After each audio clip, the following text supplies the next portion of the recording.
Le Bénin, à 3 jours de la présidentielle, les deux seuls candidats en lice ont jusqu'à vendredi pour faire campagne. Parmi eux, l'unique candidat de l'opposition des forces Kori pour un Bénin émergent, Paul Humpé. Et nous sommes avec son colistier Roch Ounouanou. Bonsoir.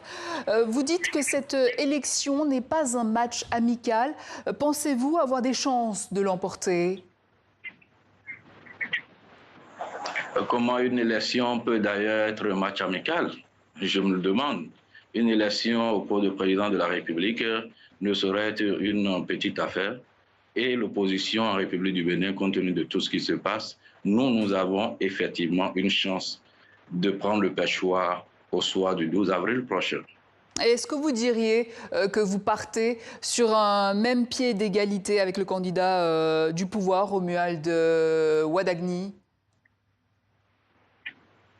Qu'est-ce que vous appelez pied d'égalité, même pied d'égalité? S'il s'agit des moyens financiers ou matériels, peut-être qu'eux, ils ont fait 10 ans au pouvoir, ils utilisent les moyens de l'État, ils sont en avance.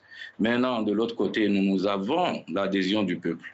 Et sur cet aspect, nous pensons que nous sommes bien en avance sur eux. S'il s'agit du peuple, son adhésion et la volonté du peuple d'aboutir à une alternance au sommet de l'État. Et pensez-vous recueillir les voix des démocrates qui, eux, n'ont pas pu présenter de candidats?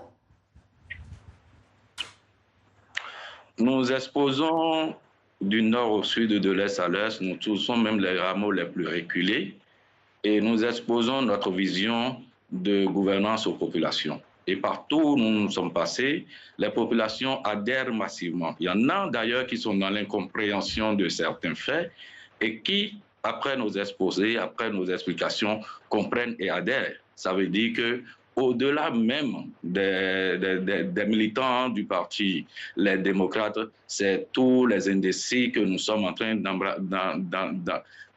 mettre de notre côté.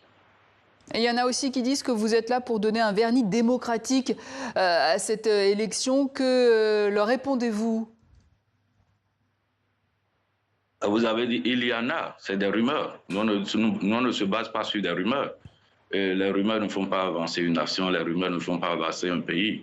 Il faut que nous sachions raison garder. Nous ne sommes pas là pour jouer à faire gagner X ou Y. Et vous savez, le pouvoir, c'est le peuple qui est détenteur du pouvoir souverain. Que le peuple nous accorde le suffrage, que le peuple nous accorde son adhésion, que le peuple nous accorde son vote, et vous verrez. Si nous, une fois élus, nous n'allons pas prendre part. Vous savez, c'est d'ailleurs très injurieux de dire, de rapporter des rumeurs, d'événements aussi sérieux, aussi d'envergure nationale. Nous ne sommes pas à ce niveau du tout. Nous avons dépassé ça largement. Nous ne jouons pas pour quelqu'un, nous jouons pour notre peuple, nous jouons pour le Bénin, nous jouons pour la tenance au sommet de l'État, au peuple de dire son mot et à nous de prendre le perchoir dès que le peuple aura décidé. Et pourquoi les Béninois voteraient pour vous? Quels sont vos atouts?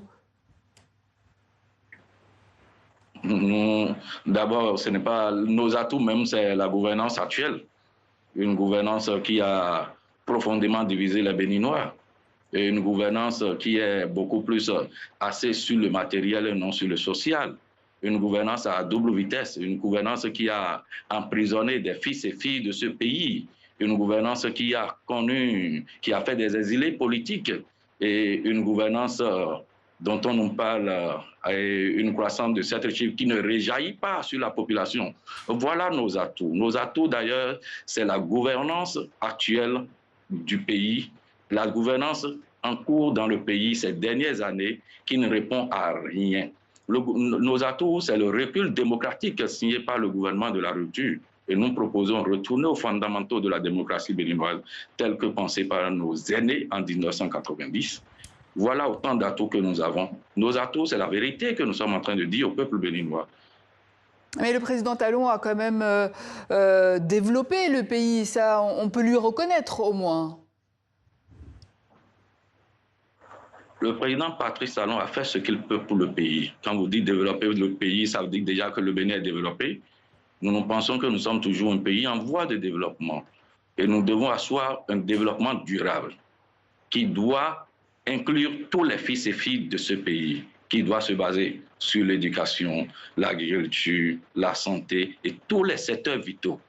Le Bénin n'est pas encore un pays développé. Le Bénin est un pays en voie de développement. Nous sommes développés et c'est les expertises extérieures qui viennent nous dicter leurs lois. Je ne pense pas encore. Mais nous aspirons au développement, nous travaillons assidûment à nous développer. Patrice Talon n'a pas encore fini de développer le Bénin. Patrice Talon a fait ce qu'il peut pour le Bénin. Nous allons aller au-delà. Mais concrètement, quelles seraient vos premières mesures si vous êtes élu ? D'abord, il faut rapidement aller à une conférence nationale. Il faut aller à un référendum. Vous savez, il y a une loi votée d'Uintama la dernière fois qui crée beaucoup de problèmes. Il y a beaucoup d'autres lois et à polémique qui font que les Béninois n'ont pas la cohabitation qu'il faut. Donc, il faut rapidement prendre ces deux mesures. Il faut des mesures dans les secteurs de la santé, dans les secteurs de l'éducation, et créer des écoles, renforcer le personnel enseignant, les motiver, les former. Et il y a beaucoup de leviers sur lesquels nous allons travailler. Et ça, ce sont les mesures d'urgence. Et ça, même, c'est la base de la démocratie. On ne peut pas développer un pays, une maison, quand les enfants ne parlent pas, ne voient pas dans la même direction.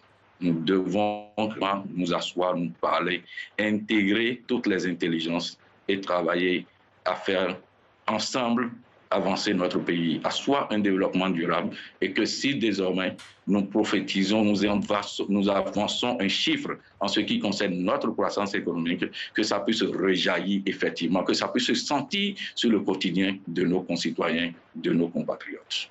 Roch Ounouanou, merci. Je rappelle que vous êtes le co-listier de l'unique candidat de l'opposition des forces Cori pour un Bénin émergent, Paul Ompé.